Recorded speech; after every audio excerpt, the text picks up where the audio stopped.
So jumping right on in, I want to start by saying, and I'm sure you're hearing this from everyone, this movie is fucking awesome. It's incredible.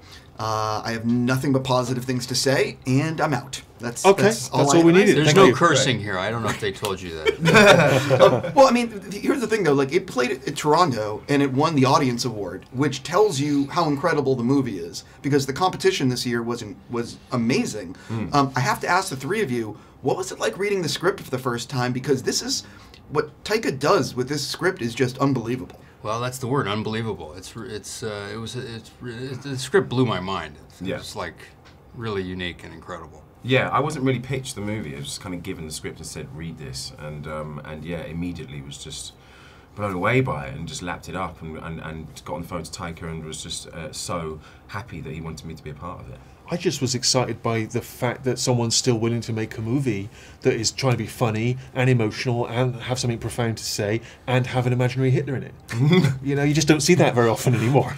That's 100% true. Well, the other thing that I commend him and Fox Searchlight for is that we live in this day and age where everything is so politically correct and everyone is afraid to go near the third rail in terms of talking about things. Right. And this script does that, and it does it brilliantly. But, I mean, I would imagine this is a very unusual piece of material. Well, it's ironic, though, isn't it? Because mocking and satirizing Hitler is something that's been happening since the 40s when Hitler was still in power, most famously The Great Dictator, Charlie Chaplin, but many other films through the 60s with Mel Brooks. Certainly growing up in the UK, there were jokes on talk shows about Hitler and people dressed up as Hitler making fun of him. Jack Benny, right? Right, Jack Benny in To Be or Not to Be. Yeah, yeah. So it's this long tradition, and yet suddenly you raise the subject now and people are like, oh, you can't joke about this. And so I don't know where that switch happened, where suddenly we got uncomfortable at the idea of mocking and satirizing a dictator. I mean, isn't that exactly what you should do? 100%. Yeah, and as you said in Toronto, you know, it's a great way to, somebody with a big ego, it's a great way to get at them, to humiliate them through humor. Yeah, you know, definitely. Which is going on right now on SNL. Absolutely. Yeah. One of the other things that I think is that it's more important than ever to remind people of what happened in World War II and to tell news stories to get a new generation to acknowledge and understand what really happened.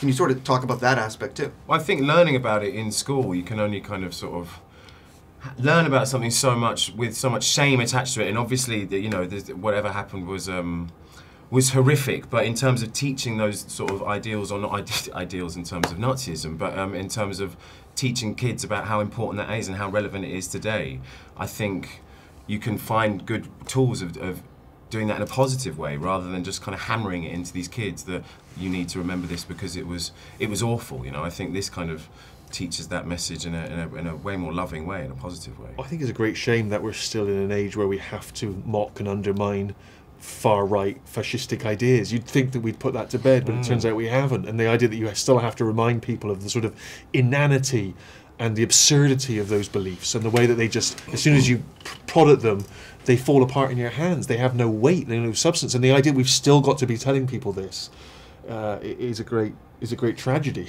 In a way, you know? I 100% agree. I never thought in the year 2019 we would have to debate this. Right. Or, you know what I mean? We thought it was done and dusted. Yeah. I 100%. second that. 100%. So you're anti-Nazis? I'm anti-Nazi. Yeah, because I'm very pro-anti-Nazi. Yeah. There are. I didn't know that about you. I'm very pro-anti-fascist. Yes. There are so many moments in this movie that made me laugh and made me think, and I mean, can make you cry.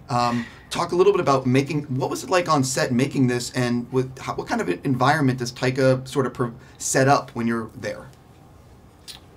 It was a lot of fun, I thought. I mean, you know, we were working hard, seriously, you know, but it was also a very fun environment, very free, I thought. Yeah, right?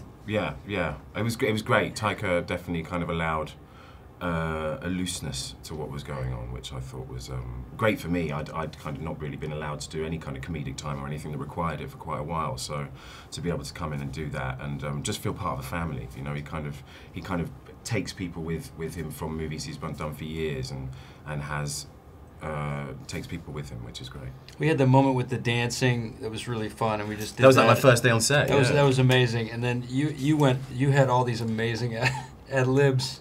Well, it's always entertaining to me to try and make another actor laugh. And, you know, Sam, I have enormous respect for. Not that I don't, you Alfie, but we didn't have scenes together. Oh, well, we did briefly, but we didn't get to interact in that same way. But just to try and make him laugh was the greatest pleasure to me. To try and get him to ruin a take, having just recently won his Academy Award, just seemed particularly entertaining to me. That was my ambition. How do I make Sam Rockwell ruin this take and seem like an unprofessional? Can you share how many Oh, times? I mean, I was like, at first I was like, why is Taika letting him ad lib? And I was like, oh yeah, he's a writer. That's why, you idiot. He's a really good writer and a really great actor. And of course his ad libs were they're not just, you know, garnish. They're like, it's filet. It's That's very sweet of you to say that. It's really filet. and Taika was letting him, you know, yeah, go ahead, do it, you know. Well, I am curious about that because you are such a great writer. What is it like? How much are you the night before looking at the script and thinking about, like, what can I pepper in? And how much are you actually finding it in the moment where you're hearing Sam say something and you're just flipping it?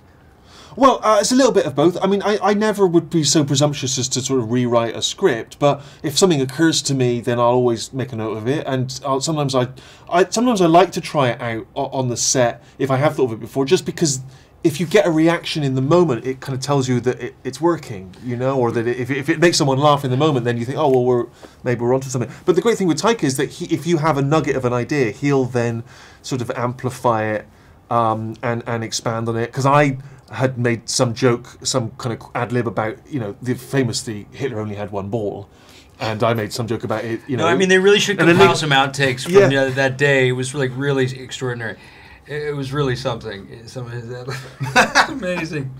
And we remember that thing where we were shouting at the kids while they're doing the collision. In the water. Yeah. Remember that? And yeah. It was really it was crazy. Yeah, coming into these sort of huge warehouses full of these crazy uniforms, and then just these kids running around in these, you know, what were the version of Boy Scouts in those days. You know, they didn't really have a choice. So it was pretty dystopian at times, without a shadow of a doubt.